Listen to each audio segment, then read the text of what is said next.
კიდევ ერთხელ მოგესალმებით, თქვენ უყურებთ ვახოსანაიას ამბებს 19 საათზე. თანახმა ხართ თუ არა, რომ სამოქალაქო ქორწინება განისაზღვროს როგორც ოჯახის შექმნის მიზნით კავშირი, მამაკაცსა და ქალს შორის შეკითხვა, რომლის გატანა საინიციატივო ჯგუფს რეფერენდუმზე სურს და გადაწყვეტილებას პრეზიდენტისგან ელოდება. 200,000-ზე მეტი ხელმოწერა და საინიციატივო ჯგუფის მოთხოვნა, რომელიც CSKOM უკვე გაუგზავნა გიორგი მარგველაშვილს. ერთ-ერთი ინიციატორი სანდრო ბრეგაძე ამბობს, რომ საქართველოს პრეზიდენტზე ხორციელდება ზეწოლა ზოგიერთი ადგილობრივი და უცხოური ორგანიზაციისა და საქართველოში აკრედიტებული ზოგიერთი დიპლომატიური უწყებისგან და მოუწოდებენ პრეზიდენტს არ გაიმართოს რეფერენდუმი. დაკავშირებულია თუ არა ამ თემის წამოწევა არჩევნებთან, რომ გარკვეულმა პოლიტიკურმა ძალებმა ამ უმრჩეველი ამ თემითაც მიიმხრონ. ამ საკითხზე პოზიცია დღეს რეფერენდუმის საკითხზე პოზიცია დღეს კიდევ ერთხელ გამოხატა სახელმწიფო ძალამ, უბრალოდ ქორწინების საკითხზე. ეკა ბესელია ამბობს, რეფერენდუმის დანიშვნის საკითხზე გადაწყვეტილება პრეზიდენტმა უნდა მიიღოს. მართველი პოლიტიკური პარტიის პოზიცია, რაზეც პრემიერ-მინისტრმა საჯაროდ განაცხადა, არის ის, რომ საჭიროა კონსტიტუციაში პირდაპირ ჩაიწეროს, რომ ქორწინება არის ქალისა და მამაკაცის ნებაყოფლობითი კავშირი. ამ მიზნით ჩვენ მოვამზადეთ საკონსტიტუციო ცვლილებების პროექტი. სახალხო განხილვები დასრულდა და ეს პროექტი პარლამენტში, ანუ ჩვენი პოზიცია სრულად ეხმიანება დასმულ მოთხოვნას, ამბობს მართველი გუნდი. საქართველოს პრეზიდენტი ბრძანდება საოცარი, როგორც ჩვენ გვაქვს ინფორმაცია, საოცარი ზეწოლის ქვეშ ეგრეთ წოდებული ლიბერალური ძალებისგან და აგრეთვე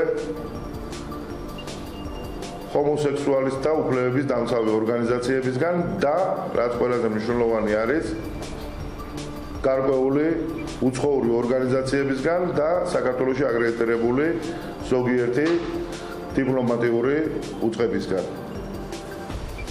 ისინი მოუწოდებენ საქართველოს პრეზიდენტს, რომ მან მოიგონოს მიზეზი, რადგანაც მხოლოდ თუ მოიგონებენ მიზეზს, თუ რატომ არ უნდა მოაწეროს პრეზიდენტმა ხელი ამ დოკუმენტს, მოიგონოს მიზეზი და არავითარ შემთხვევაში არ დაუშვას ქართველი ერისნების გამოხატულება. ოცნებამ გარდა რესპუბლიკური პარტიისა მოახდინა ინიცირება და რა თქმა უნდა ყველაზე დიდმა ფრაქციამ ქართულმა ოცნებამ ინიცირება კონსტიტუციური კანონპროექტის შესაბამისი ცვლილებების თაობაზე და ვიტყვი რომ აქ თავისუფალი დემოკრატებიც როგორც ოპოზიციური პარტია იყო ასევე ჩვენთან ერთად ინიციატორი. ჩვენ შევქმნით შესაბამისი კომისია, რომელიც საერთო სახალხო განხილვებს ხელმძღვანელობდა და არაერთი შეხვედრა გაიმართა მოქალაქეებთან, საზოგადოების წარმომადგენლებთან. ჩვენ გავიტანეთ კიდევაც ეს კონსტიტუციური კანონპროექტი პლენარულ სხდომაზე. ჩვენ მიზანშეწონილად მიგვაჩნია და საჭიროდ მიგვაჩნია, რომ კონსტიტუციაში ეს ჩანაწერი არსებობდეს. როდესაც 225,000 ადამიანი თუ გნებავთ 200,000 ადამიანი ხელს აწერს ამ მოთხოვნას და ითხოვს რეფერენდუმის ჩატარებას, მე მგონი იგივე ოპოზიციამაც პატივი უნდა სცეს ამ ადამიანების განაცხადს და ასეთი შეფასებებისგან თავი უნდა შეიკავოს. ეს პროპაგანდა ემსახურება ორ რამეს. პირველი ეს არის რუსული პროპაგანდა, რომელიც არის ანტიდასავლური პროპაგანდა და სირცხვილია, როდესაც ყოფილი საბჭოთა ასე ვთქვათ ნომენკლატურის მიერ შემოგდებული თემა, საბჭოთა სისტემის მიერ შემოგდებული საბჭოთა პოსტსაბჭოთა ადამიანები თითქოს და გამოდიან ასე ვთქვათ მორალის დამცველები და ასე შემდეგ. საპარლამენტო არჩევნებისა და რეფერენდუმის ერთმანეთთან დაკავშირება არ შეიძლება. უნდა დაანებონ ზოგ-ზოგებმა თავი ვაჭრობას, იქნებ როგორმე საპარლამენტო არჩევნებისათვის დივიდენდები მოიპოვონ. შესახებ ეს იმდენად თავისთავად ცხადი რამ არის, რომ ამას ჩემი აზრით რეფერენდუმი არ ჭირდება. თუმცა არსებობს კანონი, როდესაც რაღაც რაოდენობაზე მეტი ხელმოწერა თუ დაგროვდება, ესეთ შემთხვევაში უკვე პრეზიდენტის და პრემიერის პირველ რიგში გადასაწყვეტია რეფორმა, ასე რომ რეფერენდუმის ჩატარება. ჩემი აზრი არის, რომ თავისთავად ცხად საკითხზე რეფერენდუმი ყოველთვის თანხმობთან არის დაკავშირებული, თავისთავად ცხად საკითხზე თანხის ხარჯვა არ მგონია რომ სწორია. რეფერენდუმი იქნება თუ არა, ამაზე პრეზიდენტი ალბათ მიიღებს გადაწყვეტილებას. თავის დროზე, როდესაც ჩვენ გავაკეთებთ საკონსტიტუციო ცვლილების ინიცირება, კაფიო იყო, რატომ ვაკეთებდით ამას?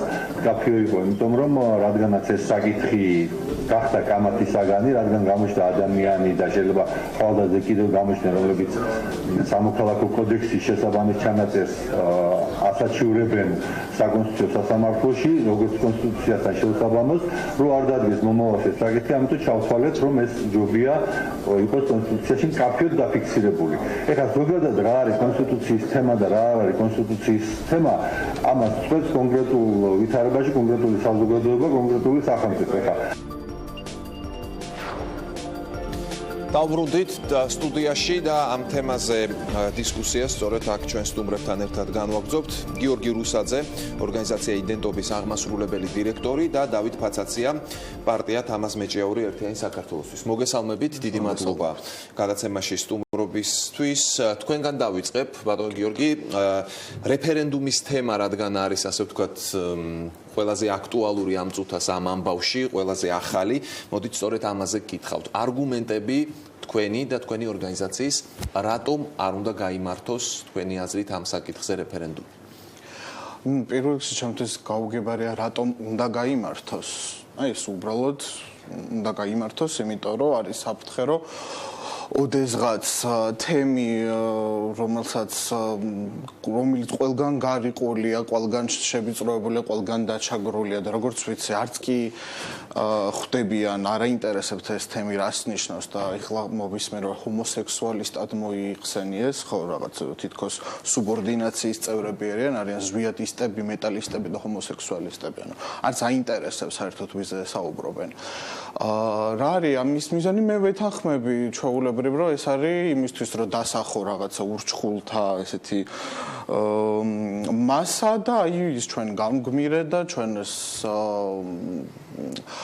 ქრისტიანულ მართლმადიდებელ ქვეყანაში ესნი არ გაჭაჭანდებიან, არ გაპაპანდებიან, როგორც ეძახიან, არ აქვს მნიშვნელობა. რა თქმა უნდა, ეს ყველაფერი არის ისევ და ისევ პოლიტიკური მიზნებისთვის, ხმებისთვის, იმიტომ რომ ისედაც დეზინფორმირებულ ადამიანებს მიაწოდონ კიდევ უფრო მეტი დეზინფორმირებული ინიციატივა, თითქოს ეხლა თემს, რომელსაც დასაქმების პრობლემა აქვს, საცხოვრებლის პრობლემა აქვს, ცხოვრების არსებობის პრობლემა აქვს, მათ ადარდებთ ქორწინება.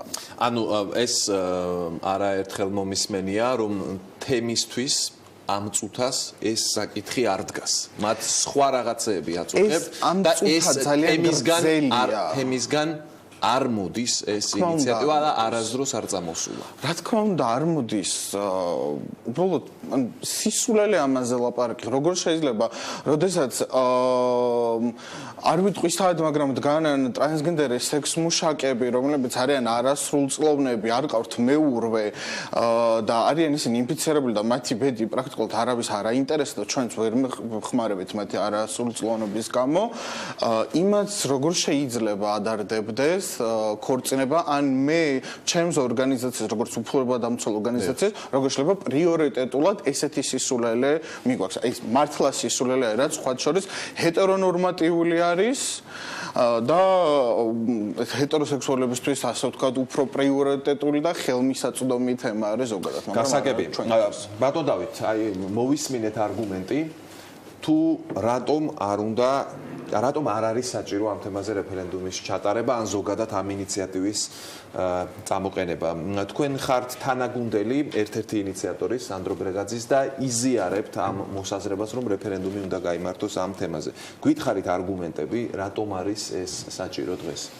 სამწუხაროდ უკვე ტრაგედია რომ ამ თემაზე საუბრობთ და სამწუხარო ის არის რომ უკვე კონსტიტუციაში აუცილებელი გახდა ამის ჩაწერა, იმიტომ რომ მე ვხედავ რომ საქართველოს და ქართულ ეროვნულ ღირებულებებს აქვს ძალიან დიდი საფრთხე ემუქრება, ძალიან დიდი კითხვის ნიშანი დგას ამ რეალობასთან მიმართებაში და სამწუხაროდ ძალიან ბევრი არასამთავრობო ორგანიზაცია, მათი წარმომადგენლები და სხვები საერთაშორისო ორგანიზაციების მიერ ფინანსდებიან სწორედ იმისთვის, რომ ეს ეროვნული ღირებულებები და ფასეულობები დისკრედიტირებული იყოს, რაც ყველაზე მთავარია თავს მოხვეული იქნას ის ძალადობა, რომელსაც ქვია ესე ვთქვათ, სექსუალური უმცირესობების ძალადობა სხვა დანარჩენ მოსახლეობაზე, განსაკუთრებით ეს ეხება ესე ვთქვათ, ეგრეთ წოდებულ გეი პარადებს და ასე შემდეგ. ეს არის თავს მოხვევა პროპაგანდა ამ გარყვნილების და უზნეობის, ესე ვთქვათ, სოდომისა და გომორის გარკვეული მოქმედებები ღიად ქუჩაში და საჯაროდ და ეს მოქმედებს განსაკუთრებით მომავალ თაობაზე, იმიტომ რომ ბავშვები არიან ამ საფრთხის წინაშე. სამწუხარო კიდევ ერთი ტრაგედია არის ის, რომ დღეს ჩვენი ხელისუფლებას არ ეყო იმის შესაძლებლობა, სამწუხაროდ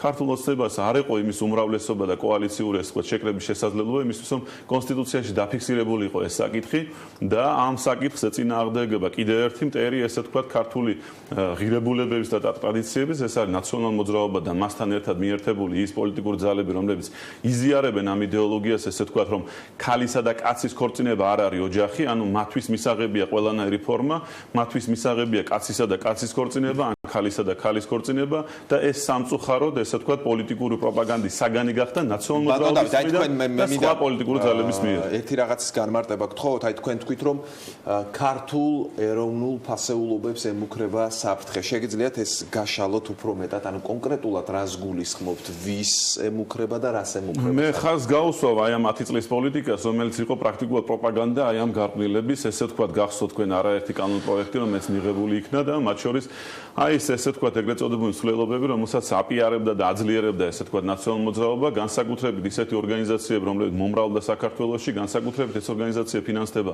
ერთის მხრივ სხვა საერთაშორისო ეს ვთქვათ დამფინანსებლების მხრიდან და სხვა ჩვენი პარტნიორი თუ მტერი ქვეყნების მხრიდან და ყველაზე მნიშვნელოვანი ამ პროცესში არის ის, რომ აი ამ 10 წლის განმავლობაში ყველაფერი გაკეთდა იმისთვის, რომ ეს ორგანიზაციები, ეგრეთ წოდებული წარმომადგენლები ამ უმცირესობების მოსულიყვნენ ესე ვთქვათ შესაძლებლობებით იმ დონეზე, რომ მათი ვთქვათ მედია საშუალებით გაშუქება თუ ესე ვთქვათ პიარული ესე ვთქვათ მომღერლობა და ასე შემდეგ გაშუქებულიყო და აი ეს ვთქვათ ეს პროპაგანდა გაძლიერებული. წავიდეთ მაგალითად აი ბატონი გიორგი წარმოადგენს ორგანიზაცია იდენტობას. აი თქვენ გამოიყენეთ სიტყვები მტრული სახელმწიფოები, მტრული ორგანიზაციები.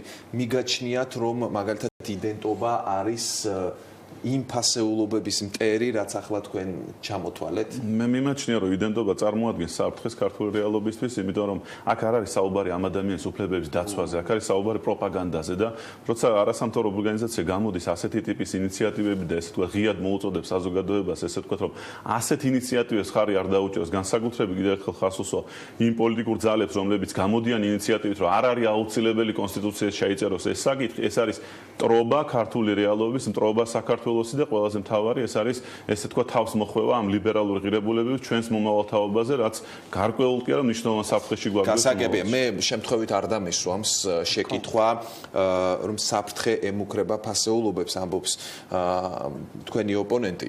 თქვენ როგორ გესმით ამ წინადადების შინაარსი და რა პასუხი გაქვთ იმაზე, რაც თქვა ბატონმა დავითმა, რომ თქვენ ხართ საფრთხე ამ ფასეულობებისთვის? თქვენი ორგანიზაცია. ჩვენ ვართ საფრთხე ფასეულობებისთვის. მე ვიტყვი, რომ საფრთხე ფასეულობებისთვის თუ არ იცით, მაგალითად არის ის, რომ განათლების დონე არის ნულს ქვემოთ ჩასული პრაქტიკულად არავის არ აინტერესებს. აი ჩემ მეგობარს ველაპარაკე წელს აბარებდა და გრამატიკა მე მგონი საერთოდ არ ჩაუბარებია, არ ჭირდება. რატომ უნდა ჭირდება სტუდენტს გრამატიკა არ მესმის? საფრთხეს წარმოადგენს ის, რომ ადამიანებს ჩვენს მოსახლეობას გონიათ, რომ ყობა-ხაბაზმა დააარსა თბილისი. თუ არ მოგისმენიათ YouTube-ზე არის შეგიძლიათ. ხო, მახსოვს ესეთი სიტყვები, რომ ილია ჭავჭავაძეს იყო თუ არ ვცდები, ენა მამულის არწმუნოება, თუმცა დღეს ეს ყველაფერი უტრებს, რომ ვინ წევს, ვისთან წევს და რატომ წევს. ეს არის მნიშვნელოვანესი. ჩვენი ხრივ ორგანიზაციას წოლაზე არ აქვს ლაპარაკი საერთოდ და რაღაცა სწორედ ყველა იწვა. მომავალი ჩვენი ბავშვები არიან საფრთხეში, იცით, ყოველთვის იყო და ყოველთვის იქნებიან. ანუ ეს ფრაზა, რომ საფრთხე ემუქრება რაღაც ფასეულობებს, თქვენთვის არის შინაარსისგან დაცლილი, როგორც ახლა. იცით, როგორი ბუნდოვანი მომრავლდა ორგანიზაციები. თუ იცით, რამდენი ორგანიზაცია არის, აი მომრავლდა, მაგრამ რა მომრავლდა?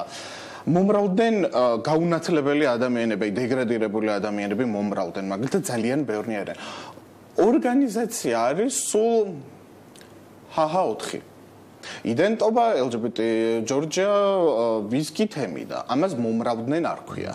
ხო, არ ქვიათ.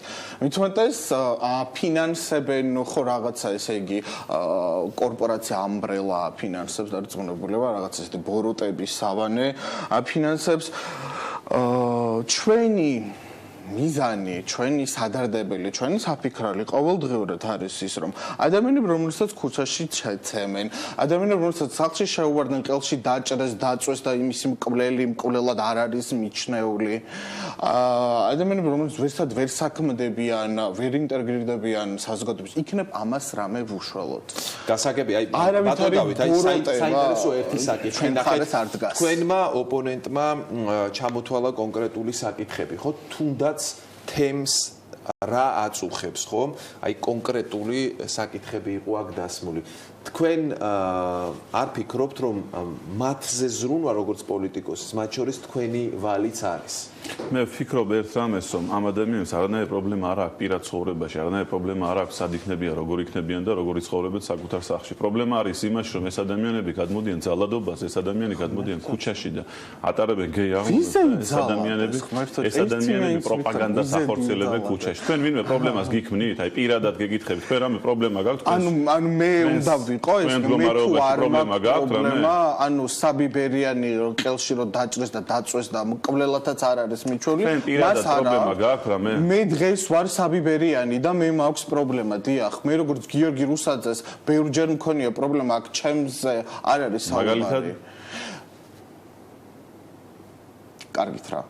მე ერთ რამეს გავუსვა. ჩვენს არის პრობლემა ის რასაც თქვენაკეთ. მე პირადად თქვენ არ მოგცემთ იმის უფლებას, რომ გამოხვიდეთ ქუჩაში და ესეთ პროპაგანდა განახორციელოთ იმის რაც საქართველოს პროპაგანდა არ არის. ერთადერთი რაც არ იყო ის აღლუმი, ღმერთს მარი აღლუმი. საბედნიეროდ, იმიტომ რომ ძალიან ცოტა ადამიანები ძალიან ცოტა ხართ საბედნიეროდ და ვერ მოახერხებთ აღლუმის ჩატარებას. ვინც ხართ? მაგრამ მე თქვენ გეუბნებთ ერთმანეთს, თქვენ პრობლემა არ გაქვთ თქვენ საქმიანობაში, თქვენ პრობლემა არ გაქვთ თქვენ პირად ცხოვრებაში. თქვენ ხართ ზედმეტად ბევრი, ვისაც არ გაინტერესებს განეცლება, არ გაინტერესებს ადამიანები.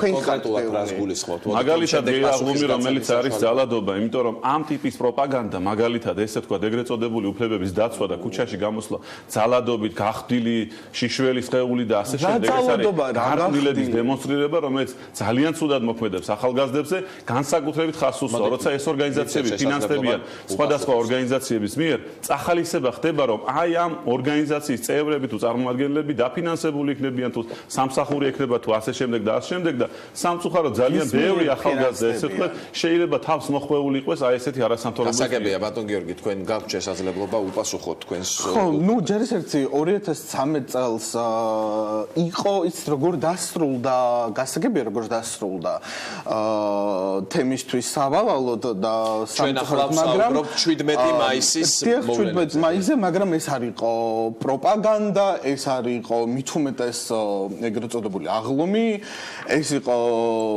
International Day Against Homophobia and Transphobia, ანუ დღე მიძღვნილი ჰომოფობიასა და ტრანსფობიის წინააღმდეგ. ძალიან ჩაცმული ადამიანები იყვნენ სხვა შორის გამოსულები. არ ქონდათ მათ არც სლოგანები, არც კოცნავდნენ, არც სხვა სექსუალურ აქტს არ შედიოდნენ, ეს უნდა ყოფილიყო სვლელობა, წყნარი, მშვიდობიანი და მას მოდი ვისაუბროთ ადამიანებზე, რომელიც მათ გამოეკიდათ. ჭინჭრით ხელში. აი როგორ წარმოგიდგენიათ, აი თქვენ როგორ გესახებათ ეს ყველაფერი, რომ აი ამდენ ადამიანს რო უყურებ და გამოდიან, აი ჭინჭრით ხელში უნდა დავსუსხონ და აი რაღაც ცდილობენ, მათი мотиваცია რა არის, რომ ეს ცისფერი დემონი უნდა განდევნონ მათგან ეს რაღაც აქ ბატონ დავით აი ეგ არ გაინტერესებთ, აი ეს ჭინჭროსანი ის რა ერთი თემა არის საინტერესო. ხმალი რო წერო და კაი ჩვენ დავიწყეთ რეფერენდუმზე საუბარი დავიწყეთ, მივედით 17 მაისის თემამდე, ხომ ერთია მოთხოვნა, რაც ამ წუთას არის დაყენებული, რასაც თქვენ უჭერთ ხარს, რომ გაიმართოს რეფერენდუმი. ვთქვათ, გაიმართა ეს რეფერენდუმი. დასრულდა ვთქვათ თეორიულად იმ შედეგით, რომელიც გსურთ, რომ მიიღოთ თქვენ, მაგრამ რა საკითხებიც ახლა წამოჭერით? რა ურთიერთკავშირშია ეს ყველაფერი ერთმანეთთან? მაგალითად, თუ კი თემის წარმომადგენლები ან ჰომოფობიის დღესთან დაკავშირებით ადამიანები ისევ გამოვლენ რუსთაველზე. რეფერენდუმზე მიღებული შედეგი ამას როგორ შეუშლის ხელს? ყველაზე მთავარი აქ არის საზოგადოების რეაქცია და განწყობა. ყველაზე მნიშვნელოვანი ამ გარემოებაში არის ის, რომ საზოგადოება საბედნიეროდ ჯერ კიდევ საღად აზროვნებს და ჯერ კიდევ არსებობს განწყობა საზოგადოებაში ეროვნული, ტრადიციული და სახელმწიფოებრივი. მე ვხედავ საფრთხეს იმაში, რომ ეს ორგანიზაციები ცდილობენ მაქსიმალურად ესე ვთქვათ, ეგრეთ წოდებულ ლიბერალური ღირებულებებს დანერგვა საქართველოში. მაშინ როცა ამ ადამიანებს არანაირი პრობლემა არ აქვს საქართველოში ხას უსვა, იმიტომ რომ სხვა სოციალური საკითხები, რომელსაც თქვენ ხას უსვათ, მათ შორის განათლება და ასე შემდეგ, ეხება ყველა მოქალაქეს და არა ცალკე აღებულ ვიღაც პიროვნებებს და ასე შემდეგ. პრობლემა არის ის, რომ დემონსტრირება ხდება ძალადობის, პრობლემა არის ის, რომ დემონსტრირება ხდება აი ამ გარყვნილების და პრობლემა არის ის, რომ ეს არის გარკვეული ტენდენცია, ესე ვთქვათ, გლობალური, რომელიც ანადგურებს ისეთ პატარა სახელმწიფოებს, როგორც არის საქართველო, მათ ეროვნულ ღირებულებებს და იდენტობას განსაკუთრებით. ეს არის ჩვენი ფასეულობი, რომელთაც ჩვენ 1000 წლეულების განმავლობაში მოვედით საქართველოში და თუ ყველა ეს პირი, ესე ვთქვათ, გაერთიანდება და ბევრი მათგანი პროპაგანდირებული იქნება, მხარდაჭერილი იქნება და ასე შემდეგ და შექმნის უფრო ძლიერ ორგანიზაციას, მე დარწმუნებული ვარ, რომ საზოგადოების რეაქცია იქნება ცხარე და ძალიან მძაფრი. ხას უსვამთ. თქვენ გარკვეულ საფრთხეებზე საუბრობთ, ხო? აი თქვენი შეხედულებით და წარმოდგენით რა უნდა იყოს ყველაზე უარესი სურათი, რისიც თქვენ გეშინიათ, აი რა შეიძლება ყველაზე უარესი სურათი არის ის, რომ ქორწინება დაკანონდება, ესე ვთქვათ, კაცისა და კაცის ქორწინება და ქალისა და ქალის ქორწინება დაკანონდება საქართველოში, ეს იქნება ყველაზე დიდი ტრაგედია. ამისთვის იზრუნავენ ეს ადამიანები. ამისთვის იღწიან ეს ადამიანები, ეს არის უზნეობა, ეს არის ღირებულებებისგან გადახვევა, ეს არის ქვეყნის ტრადიციული ფასეულობების გარყნა. ეს არის ტრაგედია და თქვენ არავინ არ გიშლით იმას, რომ თქვენ თქვენთვის იცხოვროთ. მაგრამ პრობლემა არის ის, რომ თქვენ ძალადობთ ახალგაზრდებზე, თქვენ ძალადობთ თქვენი შესაძლებლობებით, ეგრეთ წოდებული დაფინანსებით და სხვადასხვა საშუალებით ახალგაზრდებზე, რომელსაც სამწუხარო ძალიან ბევრ მათგანს წარმოდგენა არ აქვს. ჩვენ მათ ძალადობთ, რა თქმა უნდა, ჩვენ ძალადობთ. ბატონ გიორგი, მე მინდა ერთი საკითხი გამიჟო. ნახეთ, თქვენ ამბობთ, რომ თემს აქვს სერიოზული პრობლემები.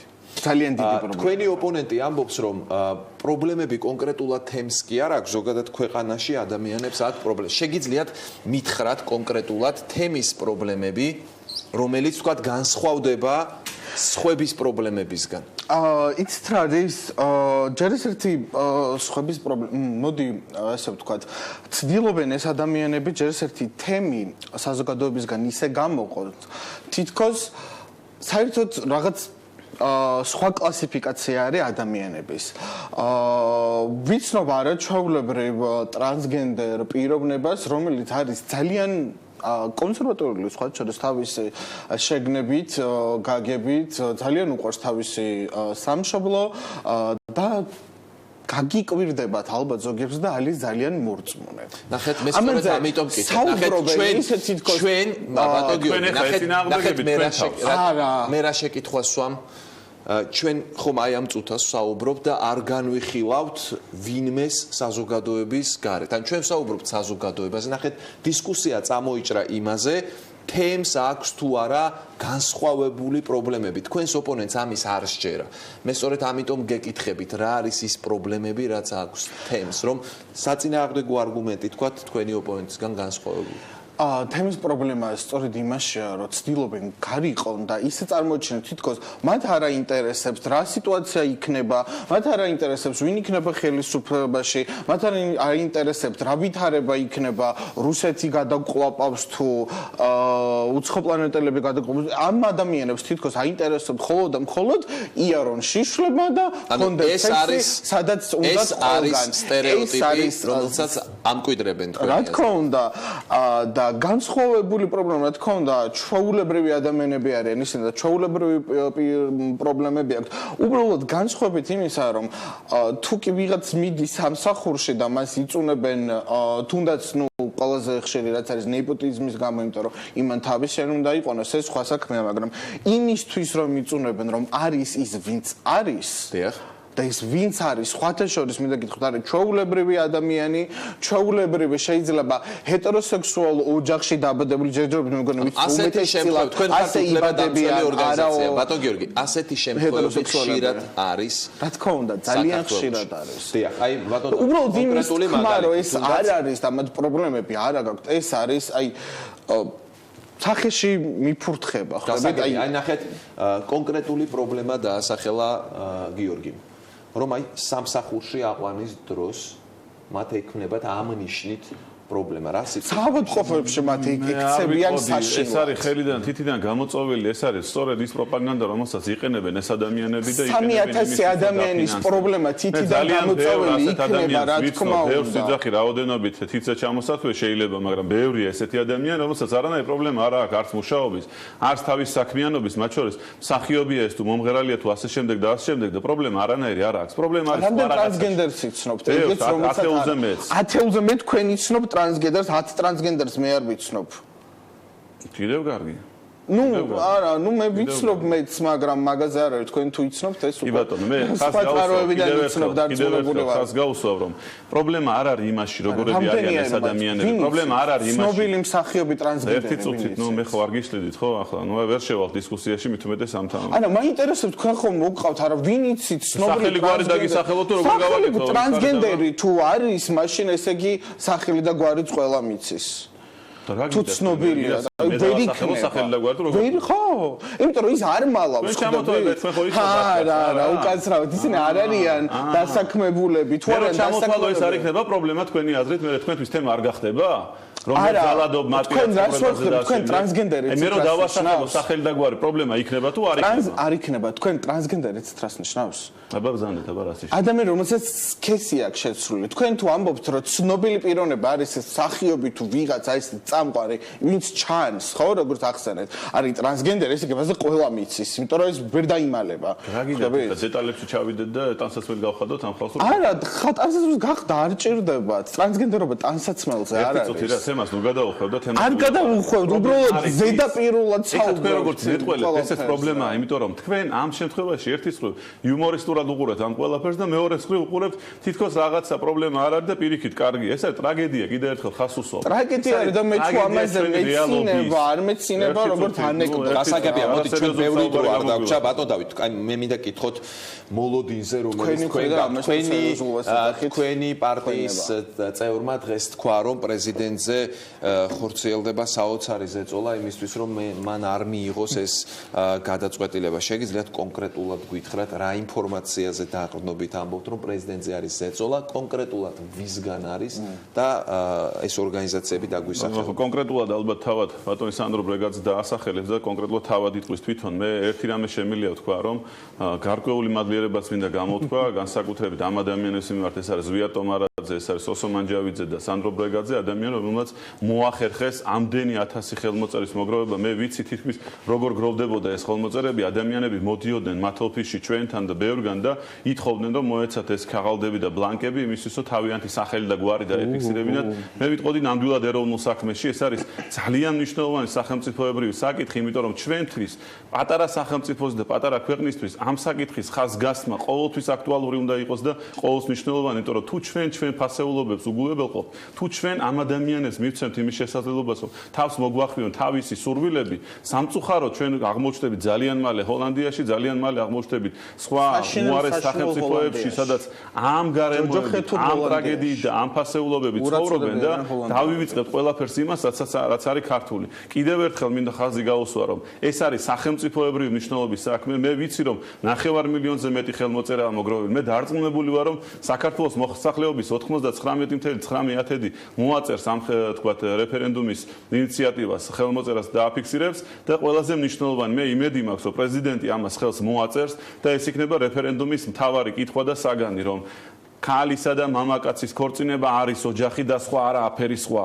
იმიტომ რომ ეს არის პოლიტიკურ კონტექსტი. თქვენ მაინც ხედავთ თუ არა რომ აქ არის რაღაც პოლიტიკური სურვილები რომ მიიმხრონ უფრო მეტი ხმა არჩევნებზე რომ გამოიყენოთ წინასაარჩევნოთ ეს თემა. ამ ნაწილს ხედავთ ამ ყველაფერში. მოდით ასე ვიტყვი ბატონო ახლა შესაძლებლობა ერთადერთი არის არჩევნები, ეს არის არჩევნების დროს ესე თქვა დაფიქსირება ამისო ბიულეტენშიო დაფიქსირდა. სინამდვილეში მე შემიძლია ვთქვა რომ ბატონი სანდრო ბრეგაძე, სოსო მანჯავიძე და სხვაები მათ შორის თამაზ მეჭიაური არაერთხელ აფიქსირებდა პრობლემას იმ რეალობის, რომელსაც აი ეს ორგანიზაციები ცდილობენ თავს მოახვიონ საქართველოს. ძალიან ბევრი ასეთი ტიპის არასამთავრობო ორგანიზაცია ესე თქვა შეფარულად ფარულად მოქმედებს ჩვენი ეროვნული ღირებულებების წინააღმდეგ. ის რომ 2 წლის წინ, 5 წლის წინ და 4 წლის წინ განცხადებები კეთდებოდა და მუდმივად პერმანენტულად ეს ადამიანები აქცენტს აკეთებდნენ, მათ შორის 2013 წლის 17 12 მაისი არის ჩვენთვის ძალიან სერიოზული პრობლემა. საბედნიეროდ ესე თქვა ადამიანების რეაქცია შეიძლება თქვა ადეკვატური არ იყო, მაგრამ გამოსვლა იყო ადეკვატური იმ რეალობის, რასაც ცდილობდნენ ეს ადამიანები.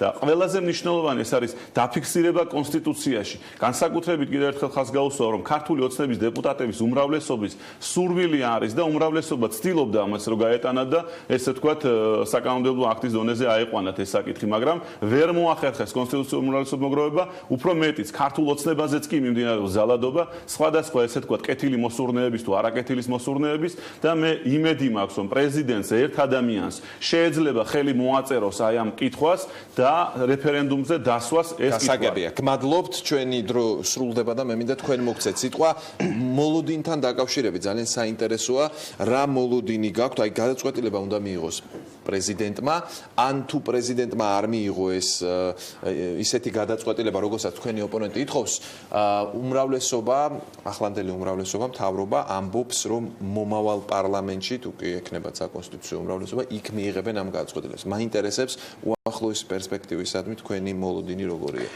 ეცეთ მე კარგად მახსოვს ჩემი ოპონენტის ერთ-ერთმა თანამოაზრემ განაცხადა, რომ თუ პრეზიდენტი ხელს არ მოაწერს და არ დათანხმდება, ნუ რა ღონისძიებების გატარებას აპირებენ, არ ვიცი, მაგრამ მახსოვს შინაარსობრივად, რომ საკმაოდ აგრესიული იყო მისი განცხადება, რომ ისე არ დატოვებენ, რომ არ აპატიებენ, არ შეერჩებენ, ამას ქვია ზეწოლა.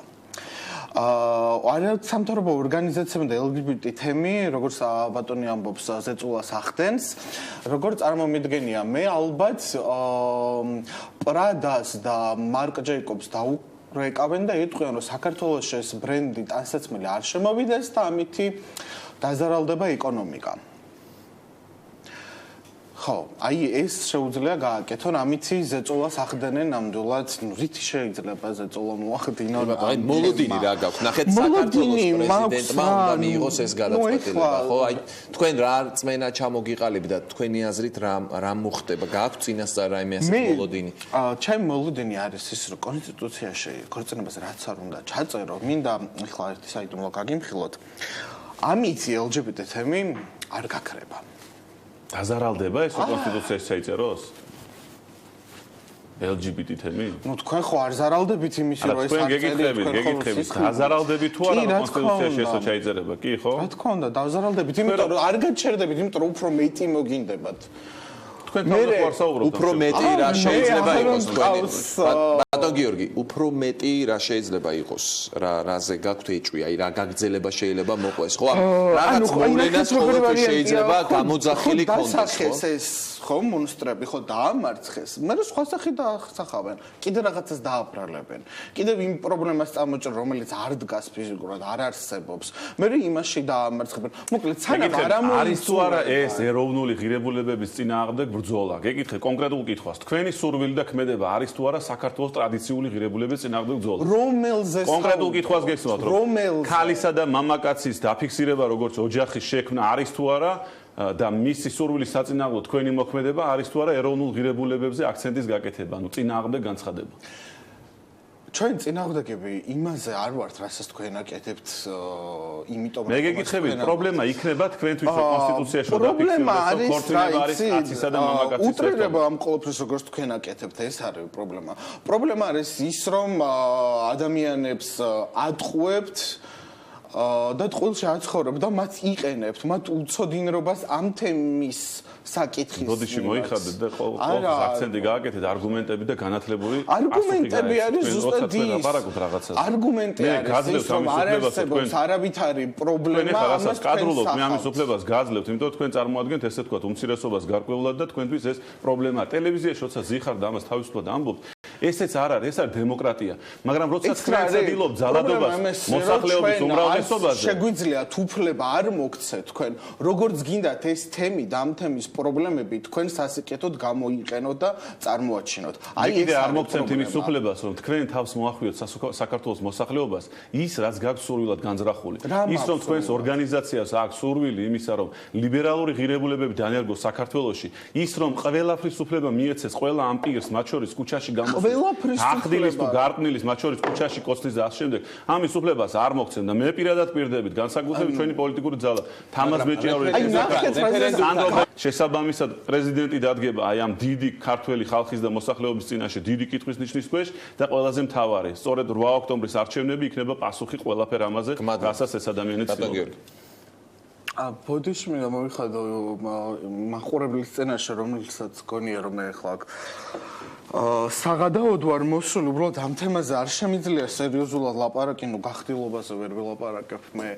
ანუ ჩემს მხრიდან მოდის პრობლემები, რომელიც არსებობს რეალობად, ხო, დასაქმების იქნება, როგორ ყვებიან მათ საავადმყოფოებში, მე მინახავს, მე შევსწრებიო, რომ მე ვიცი ისტორიები, ხვდებით? მათი ორიენტაციის გამო, იმათი ჰომოფობიის გამო. მე შემიძლია არაერთი პრობლემა დავუსახო. მათ შეუძლია თქვან, რომ ჩვენი თემის საავადმყოფოში ესე იგი ადამიანი მომაკვდავი მიდიოდა და ესე იგი რაღაცა ის მომაკვდავობაზე რაღაცა იცოდნენ და არ დაეხმარნენ, ხო? თქვენ ვერ ხვდებით მომაკვდავობაზე არა. აბა რაზეა საუბარი? მოპყრობაზე არა პროფესიონალზე, აგდებით საუბარზე. ეს აქციელი თქვენი ყურადღების არ მიქცევაზე უკვე არის პრობლემა. იმიტომ რომ თქვენ აი ამით ცდილობთ საზოგადოება შეიყვანოს შეცდომაში და საზოგადოების მოტყუებას ცდილობთ. საზოგადოებას ჯეროდეთ რომ ჩვენ LGBT-ს უნდა შიშველი აროს და ფაცაცია თამაზ მეჭიაური ერთიანი საქართველოს პარტიის წარმომადგენელი გიორგი რუსაძე ორგანიზაცია იდენტობის აღმასრულებელი დირექტორი. ჩვენ რეკლამის შემდეგ დავბრუნდებით. პირდაპირ ჩართვა გვექნება ბათუმიდან, დაგველოდით.